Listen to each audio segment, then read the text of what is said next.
So this week's video almost turned into a fail video, but I just, in the nick of time, the creative gods came and rescued me and we pulled it together. So how are you all this week? Welcome to this week's video. So I've finally gotten around to doing like an autumn themed video. I've been loving watching loads of people's autumn videos, so I thought it's time I done one too.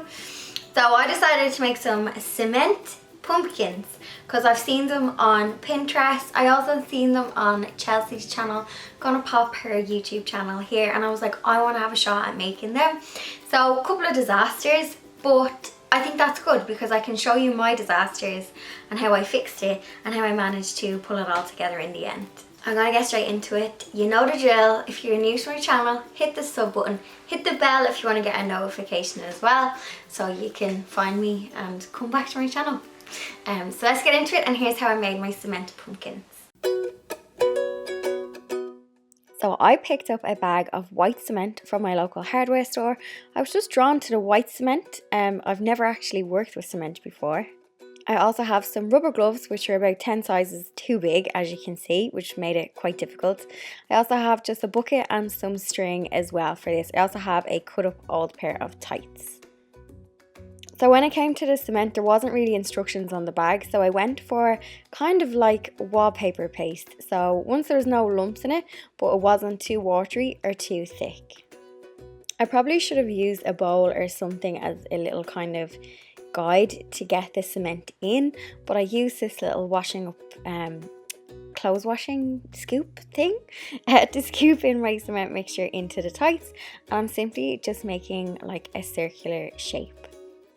Once I was happy with the shape, I then used some string to make the little indentations of a pumpkin. So when you see like a pumpkin in the shop, they kind of have little lines in them. So I used string to do that. Now, here's where I made a mistake the first time. When I made my first batch, I tied it really, really tight. I tied knots and I let it dry overnight. And what happened was my tights got stuck to this cement and I could not get them off. I tried really, really hard and I couldn't get them off. So what I'm going to do for this one is I leave this little mold on for about 40 minutes to an hour, and then I take it off. And when I take it off, I have the pumpkin shape, but it's still kind of wet on the inside. So it's like hard on the outside, wet on the inside. Yeah, that makes sense.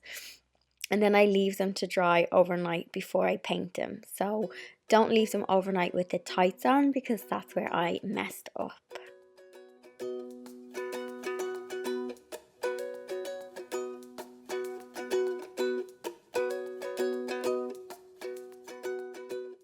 Here is one of the ones that I messed up with, but as you can see, it still looks really good and I wanted to salvage it.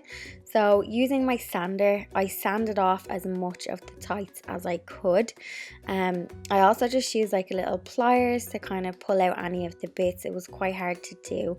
So once I sanded off as much as I could, I decided to salvage them because I was like, once I paint them, you're not going to notice any of the kind of dark spots.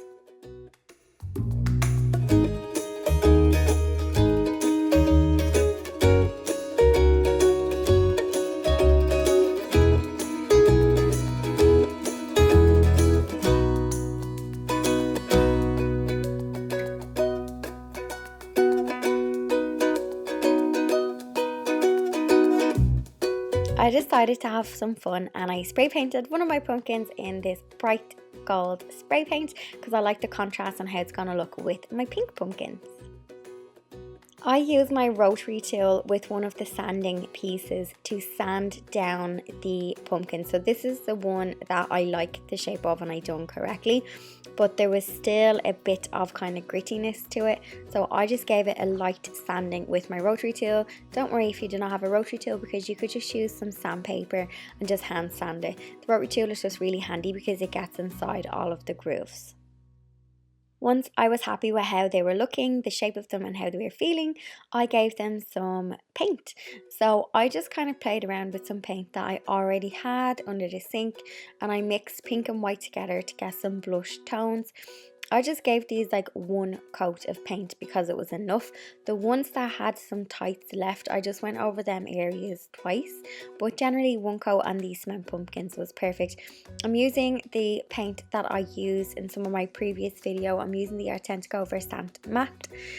This you can use outdoors, so if you want to put these little pumpkins outside on your doorstep, it is perfect to use this paint.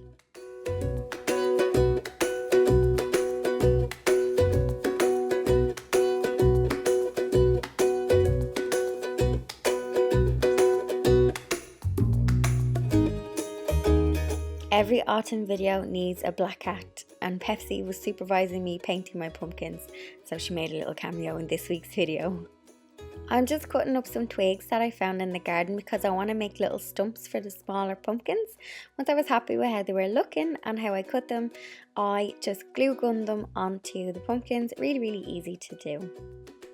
With the other pumpkins that I kind of messed up, they already had kind of like stumps in the middle from where the tights were, so I simply just used some brown paint and I painted on their stumps.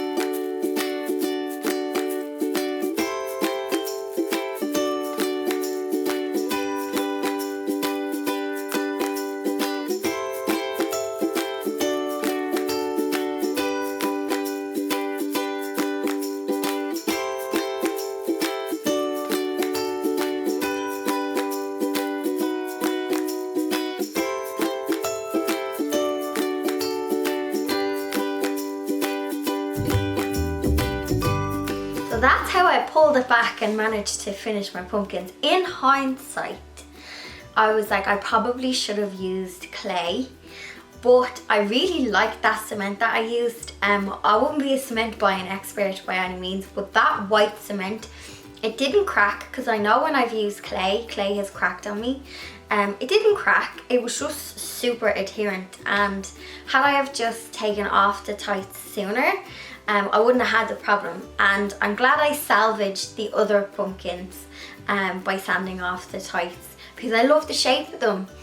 So the actual process isn't too bad. It's an absolutely messy DIY, but it's fun. As I was playing with the cement, I was like, kind of felt like I was doing like ceramics or something. It just felt really messy. And also, buy gloves that fit you. I looked at the packet, and the packet said one size fits all, and I was like, well, when you have little hands, one size fits all is a lie anyway. But then at the end I realised I said large when I brought them home, so that could have contributed to my craft frustration. So get gloves that fit. I'm also going to link to last year's really popular video, which was the clay leaf trinket dish. Loads of you guys made this last year and I love seeing it. So if you make it again this year, just tag me on Instagram. I know it's hard to share projects on like YouTube's in the comments, but do just tag me on Instagram and what you make. Some of my guys on Instagram, they use the hashtag doing a dainty, so if you want a hashtag saying I'm gonna do a dainty on that, so hashtag doing a dainty. I noticed a couple of guys have been using, which is so cute. I love that. So that's it for this week. Let me know what autumn videos you'd like me to see do. I have a lot of scrap floral fabric, so I was thinking maybe of doing fabric pumpkins. I think it'd be really cute. I also did buy a drill bit because I wanted to turn some wooden trunks into tea light holders, but I bought the wrong bit. So possibly could get the right bit and do that. So let me know what you want me to make for autumn, because it's one of the coziest seasons ever. Lighting them candles to do that B-roll, I just felt my soul so cozy. So happy creating, get creative, tag me in your makes, and I will see you all in next Thursday's video. Bye everyone.